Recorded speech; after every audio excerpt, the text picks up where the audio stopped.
Au moment de la colère, je ne suis pas petite à cause de votre colère. Ceci est un sérieux problème. Le Saint-Esprit frappe les ailes et va loin en ce moment que nous sommes seuls à cause de cela. Nous expurons l'Esprit de Dieu en nous lorsque la colère nous prend en charge. Et vous connaissez très bien le prix que vous avez payé plusieurs fois à cause d'un moment de colère que vous ne pouviez pas maîtriser. Il a dit qu'il ne voulait pas. Il avait regardé d'une manière qu'il ne voulait pas. Il a agi d'une manière que vous ne vouliez pas. Pourquoi? La colère est un processus d'inconscience. Ce sont des raisons cachées qui sortent, que vous n'avez pas de domination et qui explosent dans une attitude agressive. Vous pouvez voir que chaque fois que l'être humain est piégé en lui, son attitude sera toujours d'agression. Vous ne pouvez pas expliquer ce qui se passe. Ou nous prenons le relais, mettant cette colère dans un col, et nous tapons ce cœur. Ou nous ouvrons des échappatoires au diable. Comme il le dit ici. Ne donnez pas les opportunités du diable. Pas de demande. Il ferme toutes les portes de votre maison. Ferme toutes les portes de votre vie. Afin que l'ennemi de votre bonheur, que l'ennemi de Dieu n'ait pas d'espace dans votre vie. Je me souviens qu'une fois, avec la première fois que ma mère avait une telle télévision, via l'antenne satellite, je ne sais pas comment ça l'appelle, m'a appelé et m'a dit « Fabino, le garçon a dit qu'il avait les chaînes interdites. » Puis il m'a demandé si je voulais placer un mot de passe. J'ai dit « Pas de mère. Vous n'avez tout simplement pas besoin d'avoir un mot de passe pour cela. Tout ce qui est interdit, qu'il dit qu'il est une chaîne interdite, ne veut pas dans sa grille. Parce qu'un jour le doigt tape le mot de passe. Si le doigt ne m'appartient pas, bien sûr, le diable ne prend en charge que quelque chose en nous. Tout vient de Dieu, sauf le doigt. Tout est consacré, mais le petit doigt n'est pas. Les gars, et là, et que faites-vous avec votre doigt? De temps en temps, le diable ne prend possession que certaines parties du corps. Pourquoi? Je parle d'une manière, je plaisante une situation, mais c'est vrai. Vous pouvez voir que parfois nous sommes entiers en Dieu, et à ce moment-là, vous vous sentez entier. Vient soudain comme une flèche en vous, ou une pensée négative de l'autre, ou une pensée négative de vous-même. Un désir de voler ce stylo. Un désir de taper ce mot de passe. De toute façon, il est drôle que le moment où nous sommes immergés en tout en Dieu est le moment de la tentation. Car il est temps de croissance. Nous ne sommes pas nés pour être comme ça. Cette sainteté que vous ressentez n'est pas la définitive de votre vie. Vous devez en atteindre une autre et vous n'atteignez pas cet autre endroit avec une autre sainteté. Elle atteint une autre tentation. C'est la tentation qui fait de vous le saut vers l'autre sainteté qui vous attend. Ce n'est pas une sainteté qui tire l'autre. C'est une tentation qui dépasse l'autre sainteté. Et puis à ce moment, vous sentez que l'ennemi de Dieu met une épine dans votre chair. Vous vous souvenez que vous êtes humain et que vous avez deux perspectives. Vous y donnez lieu et tapez le mot de passe et le diable entre dans votre vie avec toute la force qu'il a. Et vous connaissez très bien les pouvoirs diaboliques qui sont dans ce monde aujourd'hui. Et puis vous oubliez progressivement ce processus de l'esprit dans votre vie, dans votre chair, et en peu de temps, vous êtes déjà entièrement. Du doigt passe ici le même cancer, qui donne des métastases. Si vous ne vous occupez pas de ce que le diable fonctionne encore dans votre vie, et parfois ce sont des détails, voyez-vous, parfois le diable entre dans les détails. Dans les détails. Et ce détail lui suffit pour vous prendre entier. Vous faire partir. Petite mesure. Le diable entre dans nos vies et nous détruit à partir de petites mesures. Soudain, il s'est occupé de tout. Parce que ça va lentement. Il est silencieux, séduisant. De petites mesures sont capables de détruire une famille entière. Précisément à cause de cela. À partir du moment où le Saint-Esprit nous mène pour une nouvelle vie, le processus est de renom de tout ce qui nous fait vivre la misère de la condition humaine, pour que nous dirigeons à élever cette condition. Et le défi est 24 heures sur 24. La mère de Veridiana, mon amie, elle est devenue philosophe. Je pense que elle a dit comme ça, je ne peux plus prendre les dires, père. Et dire est son fils. Ce que c'était? Et dire veut que je sois chrétien 24 heures sur 24. J'ai dit, et dire. Pour l'amour de Dieu, mon fils, au moins 15 minutes, je dois envoyer l'autre. J'ai trouvé ça très honnête d'elle. Et c'est vrai, parfois nous voulons être chrétiens de 23h30. Si vous regardez, vous êtes bien sincère qu'autrement.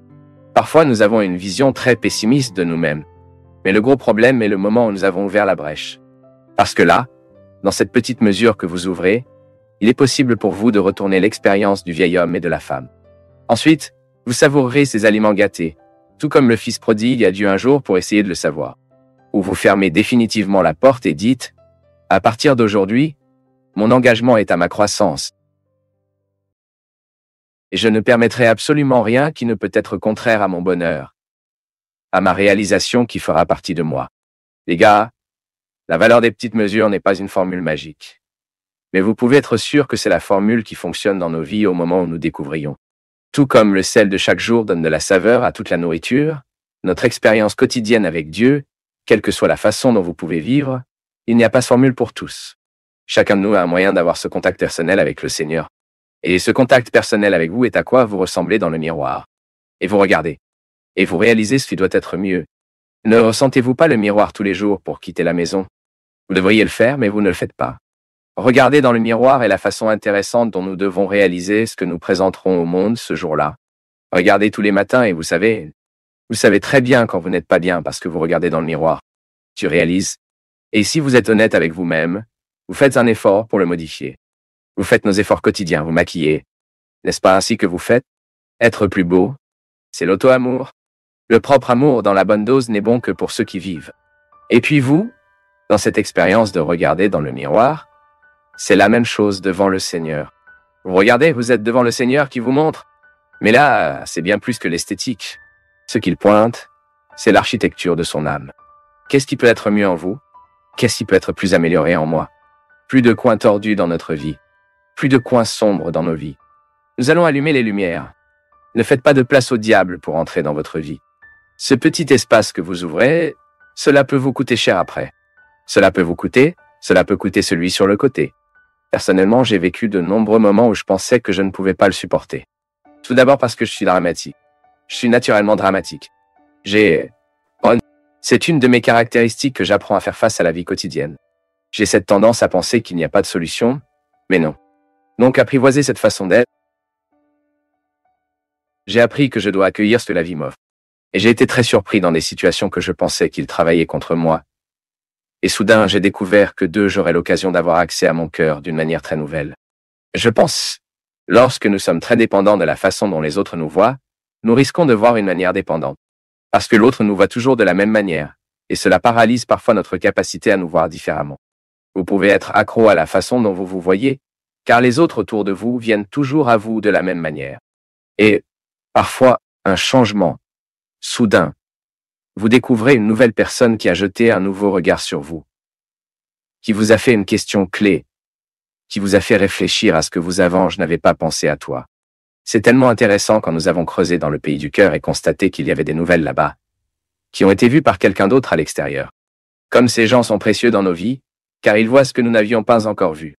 Comme Jésus l'a fait dans la vie de beaucoup de gens, il a vu ce que ces gens n'avaient pas encore vu. On trouvait en eux une richesse qu'ils ne savaient toujours pas offrir. Et parce qu'ils ne savaient toujours pas comment se proposer, ils étaient privés de pouvoir l'offrir aussi d'autres.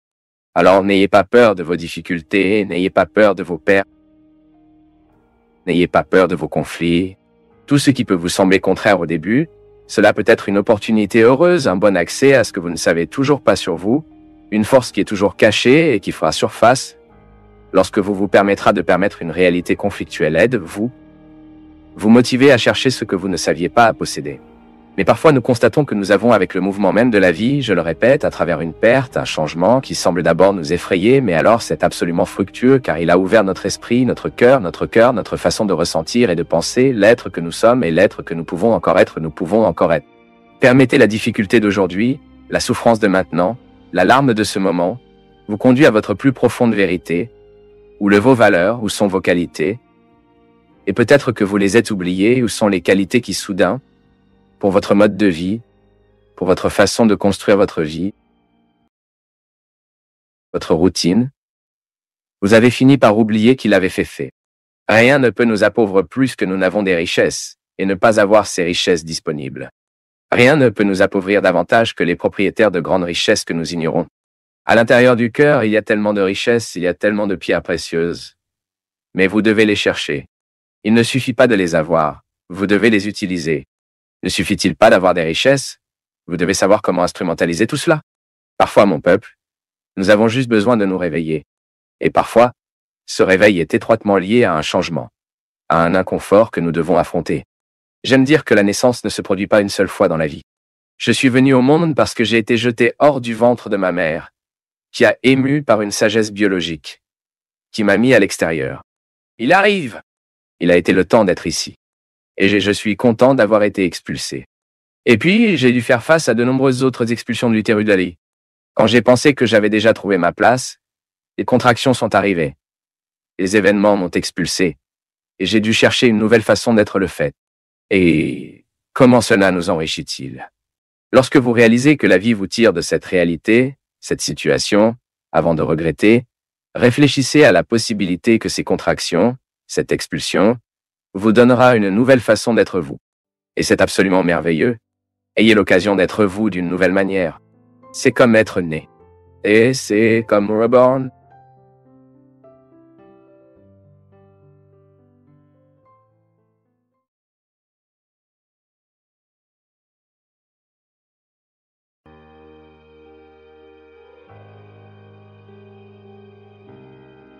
Dieu nous donne les noix, mais cela ne les brise pas.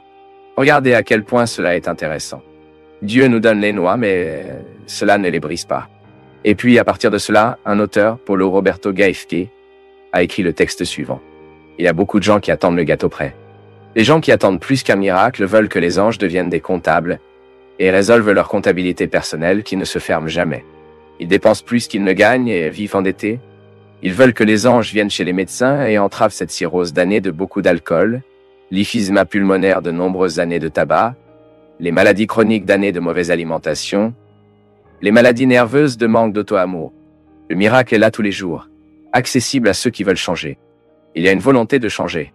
C'est le soleil qui fournit du travail, la pluie qui favorise la charrue, la mer qui apporte le choc, la rivière remplie de poissons, la technologie qui crée des emplois, la vie même qui se renouvelle et dit clairement et concise. Dieu donne tout vous avez besoin. Il est temps de motivation pour vous croire plus. Utilisez l'énergie de l'âme, du cœur. Il est temps de prendre les noix et de les casser avec les fruits, de faire des gâteaux, des bonbons et des glaces. Ensuite, vous m'invitez à manger le gâteau avec du café, avec du lait. Tant de possibilités pour le miracle de vous contenter de voir et de ressentir à Dieu. Puis apprenez de cette leçon. Dieu n'est pas en lamentation, ni avec plainte. Dieu est au travail, dans la sueur du visage. Celui qui se donne pour de bon, qui n'a pas le temps de parler de mal de personne. Les gens qui découvrent vraiment qu'il est lui-même un vrai miracle. Oh, n'est-ce pas? Je suis en faveur de cela. Assez de cette histoire que nous pensons que Dieu vient tout accomplir pour nous. Dieu nous donne la grâce tout le temps. Grace doit trouver la tâche. Dieu nous a donné gratuitement. Dieu nous a formés avec de nombreuses bénédictions. Maintenant, nous devons réagir à tout cela. Soit dit en passant, mon peuple est très triste lorsque vous réalisez que le principal problème de la personne est la paresse. Paresse tous les sens de la vie. Il y a des gens trop paresseux pour s'améliorer. Il y a des gens trop paresseux pour faire un effort pour devenir un meilleur être humain.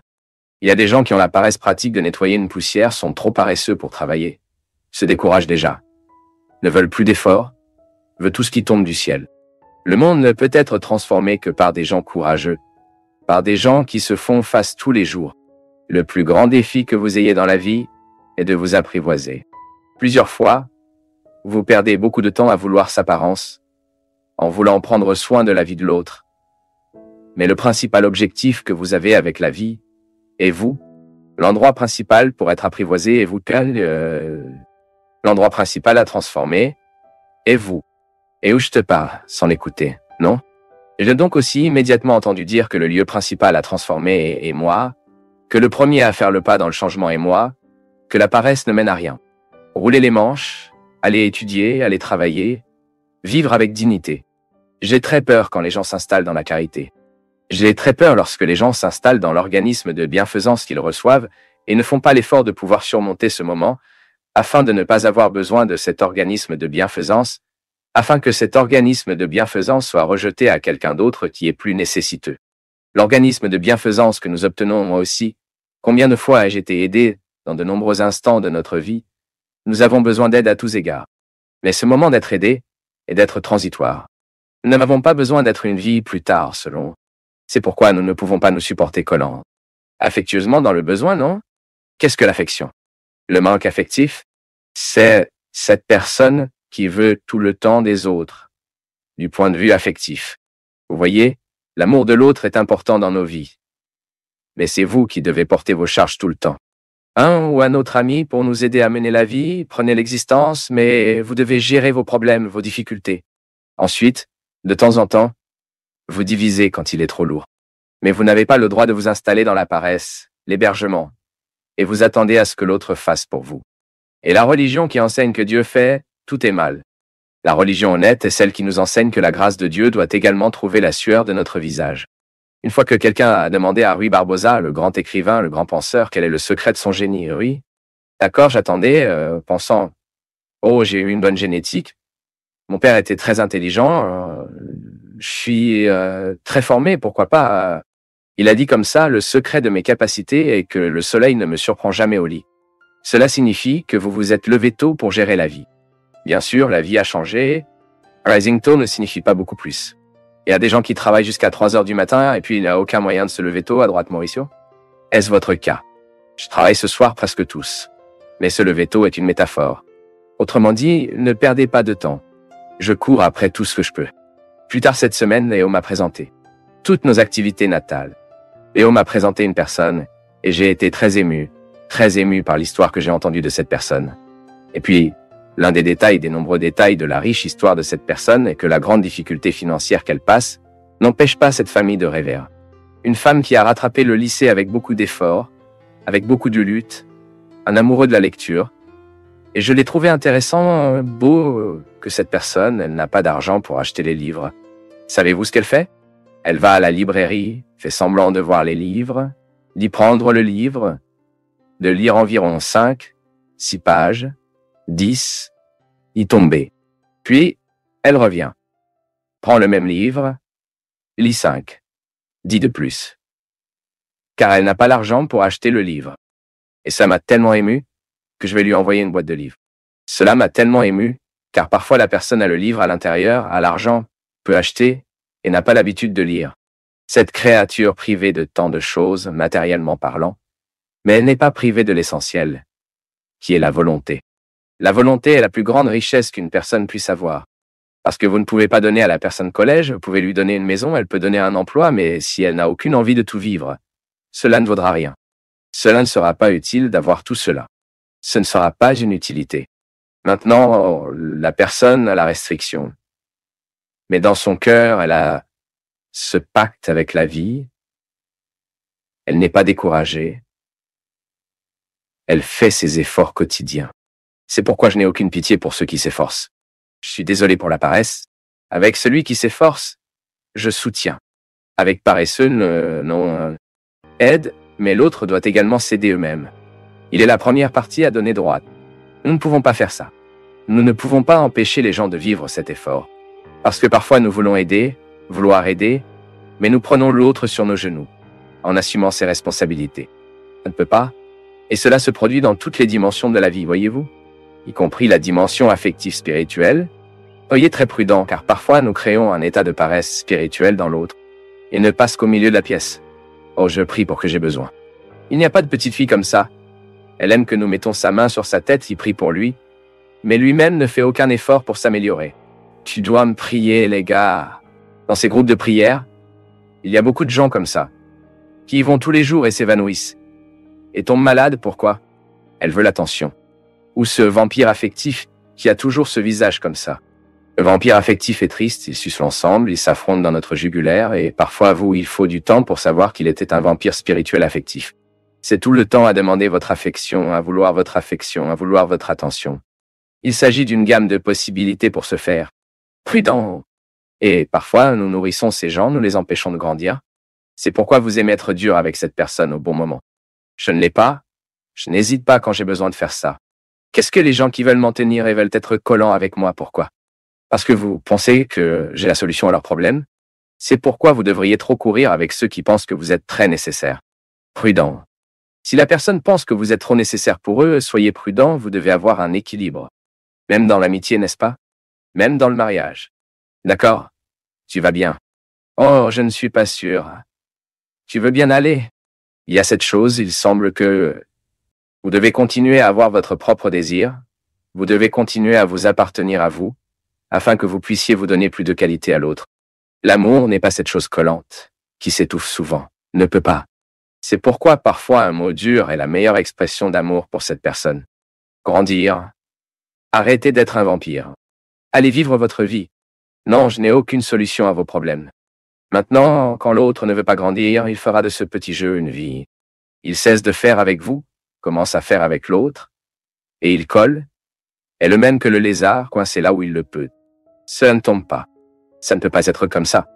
La vie doit passer par notre élimination tout le temps, notre courage et notre conscience. Je dois être conscient de mes limites, quelles sont mes possibilités, et d'agir de manière responsable avec tout cela. Dieu nous donne les noix, mais cela ne les brise pas. Regardez à quel point cela est intéressant. Dieu nous donne les noix, mais cela ne les brise pas. Et puis à partir de cela, un auteur, Paulo Roberto Gaefke, a écrit le texte suivant. Il y a beaucoup de gens qui attendent le gâteau prêt. Les gens qui attendent plus qu'un miracle veulent que les anges deviennent des comptables et résolvent leur comptabilité personnelle qui ne se ferme jamais. Ils dépensent plus qu'ils ne gagnent et vivent endettés. Ils veulent que les anges viennent chez les médecins et entravent cette cirrhose d'années de beaucoup d'alcool, l'emphysème pulmonaire de nombreuses années de tabac, les maladies chroniques d'années de mauvaise alimentation, les maladies nerveuses de manque d'auto-amour. Le miracle est là tous les jours, accessible à ceux qui veulent changer. Il a une volonté de changer. C'est le soleil qui fournit du travail, la pluie qui favorise la charrue, la mer qui apporte le choc, la rivière remplie de poissons, la technologie qui crée des emplois, la vie même qui se renouvelle, et dit clairement et concise. Dieu donne tout vous avez besoin. Il est temps de motivation, pour vous croire plus. Utilisez l'énergie de l'âme, du cœur. Il est temps de prendre les noix et de les casser avec les fruits, de faire des gâteaux, des bonbons et des glaces. Ensuite, vous m'invitez à manger le gâteau avec du café, avec du lait. Tant de possibilités pour le miracle de vous contenter de voir et de ressentir à Dieu. Puis apprenez de cette leçon. Dieu n'est pas lamentation, ni avec plainte. Dieu est au travail, dans la sueur du visage, celui qui se donne pour de bon, qui n'a pas le temps de parler de mal de personne. Les gens qui découvrent vraiment qu'il est lui-même un vrai miracle. Beau, n'est-ce pas? Je suis en faveur de cela. Assez de cette histoire que nous pensons que Dieu vient tout accomplir pour nous. Dieu nous donne la grâce tout le temps. Grace doit trouver la tâche. Dieu nous a donné gratuitement. Dieu nous a formés avec de nombreuses bénédictions. Maintenant, nous devons réagir à tout cela. Soit dit en passant, mon peuple est très triste lorsque vous réalisez que le principal problème de la personne est la paresse. Paresse tous les sens de la vie. Il y a des gens trop paresseux pour s'améliorer. Il y a des gens trop paresseux pour faire un effort pour devenir un meilleur être humain. Il y a des gens qui ont la paresse pratique de nettoyer une poussière, sont trop paresseux pour travailler, se découragent déjà, ne veulent plus d'efforts, veulent tout ce qui tombe du ciel. Le monde ne peut être transformé que par des gens courageux, par des gens qui se font face tous les jours. Le plus grand défi que vous ayez dans la vie est de vous apprivoiser. Plusieurs fois, vous perdez beaucoup de temps à vouloir sa apparence, en voulant prendre soin de la vie de l'autre. Mais le principal objectif que vous avez avec la vie est vous. L'endroit principal pour être apprivoisé est vous. L'endroit principal à transformer est vous. Et où je parle sans l'écouter, non? J'ai donc aussi immédiatement entendu dire que le lieu principal à transformer est moi. Que le premier à faire le pas dans le changement est moi. Que la paresse ne mène à rien. Rouler les manches, aller étudier, aller travailler, vivre avec dignité. J'ai très peur quand les gens s'installent dans la charité. J'ai très peur lorsque les gens s'installent dans l'organisme de bienfaisance qu'ils reçoivent et ne font pas l'effort de pouvoir surmonter ce moment afin de ne pas avoir besoin de cet organisme de bienfaisance, afin que cet organisme de bienfaisance soit rejeté à quelqu'un d'autre qui est plus nécessiteux. L'organisme de bienfaisance que nous obtenons, moi aussi. Combien de fois ai-je été aidé dans de nombreux instants de notre vie? Nous avons besoin d'aide à tous égards. Mais ce moment d'être aidé est d'être transitoire. Nous n'avons pas besoin d'être une vie plus tard selon. C'est pourquoi nous ne pouvons pas nous supporter collance. Affectueusement dans le besoin, non? Qu'est-ce que l'affection? Le manque affectif, c'est cette personne qui veut tout le temps des autres, du point de vue affectif. Vous voyez, l'amour de l'autre est important dans nos vies, mais c'est vous qui devez porter vos charges tout le temps. Un ou un autre ami pour nous aider à mener la vie. Prenez l'existence. Mais vous devez gérer vos problèmes, vos difficultés. Ensuite, de temps en temps, vous divisez quand il est trop lourd. Mais vous n'avez pas le droit de vous installer dans la paresse, l'hébergement, et vous attendez à ce que l'autre fasse pour vous. Et la religion qui enseigne que Dieu fait tout est mal. La religion honnête est celle qui nous enseigne que la grâce de Dieu doit également trouver la sueur de notre visage. Une fois que quelqu'un a demandé à Rui Barbosa, le grand écrivain, le grand penseur, quel est le secret de son génie? Oui, d'accord, j'attendais, pensant. Oh, j'ai une bonne génétique.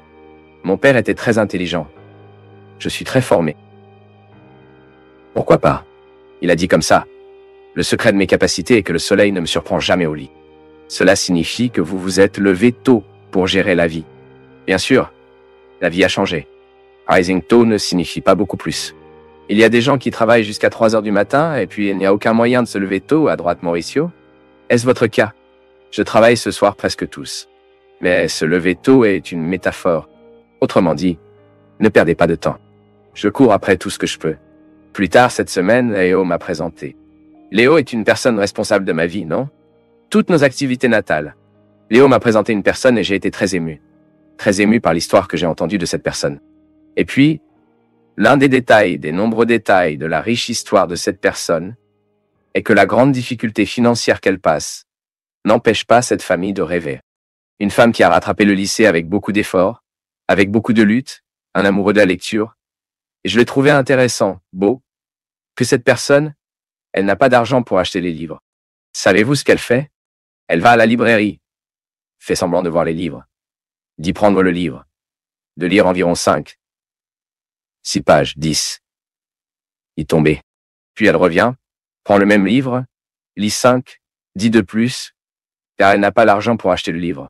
N'est-ce pas fantastique, les gars? Et cela m'a tellement ému que je vais lui envoyer une boîte de livres. Cela m'a tellement ému, car parfois la personne a le livre à l'intérieur, a l'argent, peut acheter, et n'a pas l'habitude de lire. Cette créature privée de tant de choses, matériellement parlant, mais n'est pas privée de l'essentiel, qui est la volonté. La volonté est la plus grande richesse qu'une personne puisse avoir. Parce que vous ne pouvez pas donner à la personne collège, vous pouvez lui donner une maison, elle peut donner un emploi, mais si elle n'a aucune envie de tout vivre, cela ne vaudra rien. Cela ne sera pas utile d'avoir tout cela. Ce ne sera pas une utilité. Maintenant, la personne a la restriction, mais dans son cœur, elle a ce pacte avec la vie, elle n'est pas découragée, elle fait ses efforts quotidiens.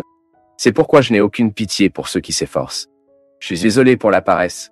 Avec celui qui s'efforce, je soutiens. Avec paresseux, non? Non. Aide, mais l'autre doit également s'aider eux-mêmes. Il est la première partie à donner droite. Nous ne pouvons pas faire ça. Nous ne pouvons pas empêcher les gens de vivre cet effort. Parce que parfois nous voulons aider ou leur aider, mais nous prenons l'autre sur nos genoux en assumant ses responsabilités. Ça ne peut pas. Et cela se produit dans toutes les dimensions de la vie, voyez-vous? Y compris la dimension affective spirituelle. Soyez très prudents, car parfois nous créons un état de paresse spirituelle dans l'autre. Il ne passe qu'au milieu de la pièce. Oh, je prie pour que j'ai besoin. Il n'y a pas de petite fille comme ça, elle aime que nous mettons sa main sur sa tête qui prie pour lui, mais lui-même ne fait aucun effort pour s'améliorer. Oh, tu dois me prier, les gars. Parce que je ne vais pas bien, non. Dans ces groupes de prière, il y a beaucoup de gens comme ça, qui vont tous les jours et s'évanouissent et tombent malades, pourquoi? Elle veut l'attention. Ou ce vampire affectif, qui a toujours ce visage comme ça. Le vampire affectif est triste. Il suce l'ensemble, il s'affronte dans notre jugulaire, et parfois, vous, il faut du temps pour savoir qu'il était un vampire spirituel affectif. C'est tout le temps à demander votre affection, à vouloir votre affection, à vouloir votre attention. Il s'agit d'une gamme de possibilités pour se faire. Prudent! Et parfois, nous nourrissons ces gens, nous les empêchons de grandir. C'est pourquoi vous aimez être dur avec cette personne au bon moment. Je ne l'ai pas. Je n'hésite pas quand j'ai besoin de faire ça. Qu'est-ce que les gens qui veulent m'en tenir et veulent être collants avec moi, pourquoi? Parce que vous pensez que j'ai la solution à leurs problèmes. C'est pourquoi vous devriez trop courir avec ceux qui pensent que vous êtes très nécessaire. Si la personne pense que vous êtes trop nécessaire pour eux, soyez prudent. Vous devez avoir un équilibre. Même dans l'amitié, n'est-ce pas? Même dans le mariage. D'accord. Tu vas bien. Oh, je suis pas sûr. Tu veux bien aller. Il y a cette chose, il semble que vous devez continuer à avoir votre propre désir. Vous devez continuer à vous appartenir à vous, afin que vous puissiez vous donner plus de qualité à l'autre. L'amour n'est pas cette chose collante, qui s'étouffe souvent. Ne peut pas. C'est pourquoi parfois un mot dur est la meilleure expression d'amour pour cette personne. Grandir, mûrir, ouvrir les yeux. Arrêtez d'être un vampire. Allez vivre votre vie. Non, je n'ai aucune solution à vos problèmes. Maintenant, Quand l'autre ne veut pas grandir, il fera de ce petit jeu une vie. Il cesse de faire avec vous, commence à faire avec l'autre. Et il colle. Est le même que le lézard. Coincé là où il le peut. Cela ne tombe pas. Ça ne peut pas être comme ça. La vie doit passer par notre élimination tout le temps, notre courage et notre conscience. Je dois être conscient de mes limites. Quelles sont mes possibilités et d'agir de manière responsable avec tout cela.